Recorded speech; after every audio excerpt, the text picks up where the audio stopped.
I get a lot of questions on my stance on melted bricks, so just a short miscellaneous one today so I can clarify my position on this. But before that, Wooden Nichols and I are intending on putting out a regular podcast chat where we talk over a range of different topics. Part 1 was released yesterday. We're still finding our feet, but each episode will be released exclusively on his channel and not this one, so make sure you go over there, subscribe and keep an eye out. We'll be discussing a whole range of different topics going forward, and we're aiming to not have too much crossover with the topics I'm exploring here. So if you have anything you'd like us to discuss, drop a comment on his video and let us know. So the first thing to say is that these bricks seem to be found in their highest quantities in America. But they are found elsewhere and in Europe. I have one myself. Here's a wall composed of these mangled, twisted bricks. And when I saw this, I noticed that 1, these bricks do not make up the entirety of the wall. The mangled ones are only here and there. And 2, that there is no trace of mortar. This told me immediately that these bricks were salvaged elsewhere and this wall assembled after. So what are these bricks? They have a name and are very well known in the brick industry. They are called clinker bricks. There are still companies that sell them today.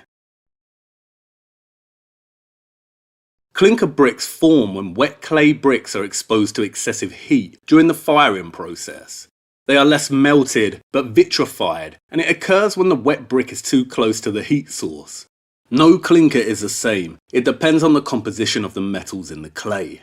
They did go by other names. In an English 1836 penny cyclopedia, they are called burrs, black looming masses of vitrified brick that are worth 10 shillings a load. Burrs or clinker brick are those which are much vitrified in the fire. Sometimes 100,000 of them have run together in one mass. Brick having a smoothed or glazed surface are sometimes made. This is done in the burning. In America, different regions had different names for them. In the Hudson River Valley, they were called lammies. A 1902 article, Brick and Bricklaying, describes them as crooked, twisted, and misshapen things which are not fit for the commonest speculative tenement house. They used to be regarded as defective and sold for non-structural purposes. Manufacturers had between 4 and 5 different grades of brick. They range from best, first class, second class, third class, and clinkers. And as Akhtar Alafia states, they were also used as grog. Grog is a broken and ground waste product that was rejected during the course of manufacturing due to structural defects, such as cracking, giving the brick poor tensile strength. Once crushed, the clinker brick pieces were used in a new batch of raw clay to produce brick. And America is where the clinker really took off. It started in 1730 with the Jan van Huysen house. The blackened letters here are formed from clinkers that have been used decoratively. And as the 19th century continued toward the turn of the 20th century, clinker bricks became fashionable. A 1907 Oakland Tribune article states that the rough clinker brick in the foundation adds greatly to the rustic beauty of the exterior. Clinkers became a key aspect of the arts and crafts architectural movement that used them in a decorative way. These warped, broken discards have become the aristocrats of all brick. And why? Because they are the product of the fire, of that purgatory which burns out the baser qualities, yet refines and ennobles. But in passing it leaves its mark. These brick remind one of the wrinkled visage of age, wherein is recorded much suffering. These bricks are not pretty, they are beautiful, and in that deep true sense of beauty as appreciated by the artist. They have character, they tell a story, the story of the fire. As there is more genuine beauty in the wrinkled visage of age than in the pretty symmetry of youth. So also do these warped and twisted bricks surpass their precise neighbours. They became fashionable, poetic, and started being manufactured on purpose. Standard bricks would sell in Los Angeles during 1915 at $4.50 for every 1,000, but $9 for every 1,000 of clinker, despite being generally useless and defective. The Ada Brick Company advertised in their local newspaper, "The rough surface of clinker brick gives a popular soft, antique finish. Clinker brick is a sound investment, an opportunity to create beauty in your home and secure permanence." So it became fashionable, and a key aspect of decorating the facades and columns of houses to give an organic, antique and old look. This is why it's present on so many of these kind of buildings. because it gives an antique finish. These are not centuries-old structures, but late 19th and early 20th century builds, decorated with clinker to give an antique feel. Basically, clinkers are defective, but they were used in a decorative way. If the clinkers weren't entirely defective, and it was only the edges, then they may have been used here or there in areas of a structure that would not compromise integrity. And these decorative buildings demonstrate that. That's why you see vitrified brick here and there. Bricks can vitrify in something like a kiln or a chamber because kilns get exceptionally hot. But again, it isn't seen in all brick kilns. It depends on the mineral composition of the brick. They also vitrify in certain sections where the heat is more intense. But the heat has to be intense. The bricks used in fireplaces and chimneys don't usually vitrify. We are talking about very intense heat to achieve something like this. It's quite obvious these are not a result of a cataclysm. Any cataclysm that produces such intense heat would not affect structures in such a partial, selective way. England is full of old red brick buildings, and there is very little clinker action going on. It is my opinion that clinkers from the 1700s onwards were used as 1. Salvaged fillers in some structures where structural integrity was not compromised, as to not waste them and have to make fresh bricks. And 2. As decorative fashionable facades stemming from the arts and crafts movement. They can be used in all kinds of ways and shapes. The really creative stuff would probably need to be reinforced with some kind of metal rods because clinkers are unstable. And I know it probably doesn't make sense. Why use clinkers decoratively? But fashions are a lot of the time weird and don't make sense. It's the fashion at the minute to have blue hair. But this is where I think it gets interesting. There could be an argument that we see so many clinker bricks in America because there were previous civilizations or settlements who built with brick present before the Europeans took over, and their structures were razed to the ground, burned, and then later recycled under the guise of fashion. This would be hard to evidence properly, but Conspiracy R Us put out a great video on old world dumping grounds in America. It's worth watching.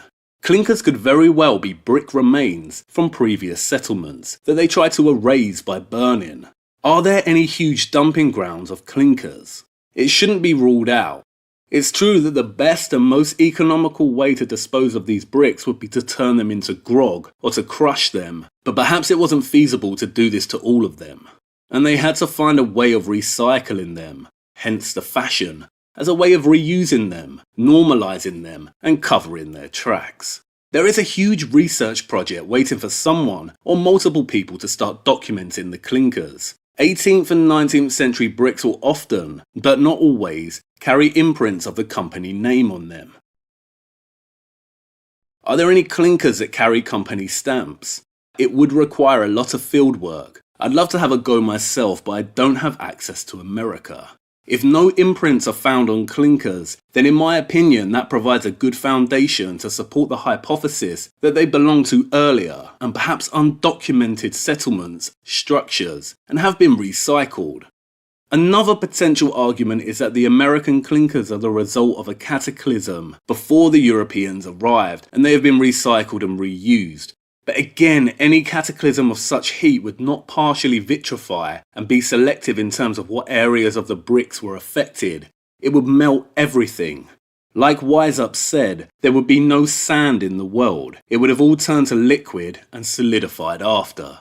If there was some kind of heat cataclysm, then in my opinion it would have also had to have taken place before any of these structures were around. Before the cathedrals, the classical stuff, the kilns. They would not survive it. There are brick structures from the 1400s still standing and intact. So I think these are recycled defective clinkers that have been used decoratively, but there is a chance that before they were part of something else, and that's been purposefully hidden. And although bricks have potential to store electricity, I don't think old world bricks did store electricity, and here's why. The current research demonstrating the ability of red bricks to store energy hinges on two key components. The first is the brick's red pigment. It's the iron oxide component of the clay. And the second is this technology called polymer PEDOT, or PDOT. PDOT is composed of nanofibers that can penetrate the internal porous network of a brick. The polymer coating remains confined in the brick and acts as an iron sponge that could store and conduct electricity. The bricks will not store energy without this nanofiber coating. It needs to be primed with this, and as you can see here, this is a brick before, this is partially saturated with the fibers, and here is what it looks like when fully saturated and primed to store energy. The brick turns to a very dark blue-black colour. And this is technocratic stuff. Smart bricks, smart cities, smartphone. There is no evidence of nanotechnology being used in these old bricks. I think the most likely explanations for clinkers is that they are genuine defects from the kilns, and that there is a strong possibility that a lot of them could have been burned in an attempt to erase previous structures or hide the trace of previous settlements. You never know, but recycling bricks might have been one of the ways America got off to such a rapid start in terms of construction. This doesn't mean, however, that these old world bricks were not used creatively in a whole host of different ways. For instance, in agriculture, these are 19th century hothouse walls. They were designed with deliberate cavities to allow the heat from the furnaces to circulate around the inside, to heat up the bricks, which in turn encouraged the growth of plants out of season. They aren't melted or vitrified though. I might do some more videos on alternative uses of bricks in the future. I'll leave links to some websites on clinker bricks below. There's a Wikipedia page, and there's also a great 100-page research paper on them, with an extensive bibliography for further investigation and reading.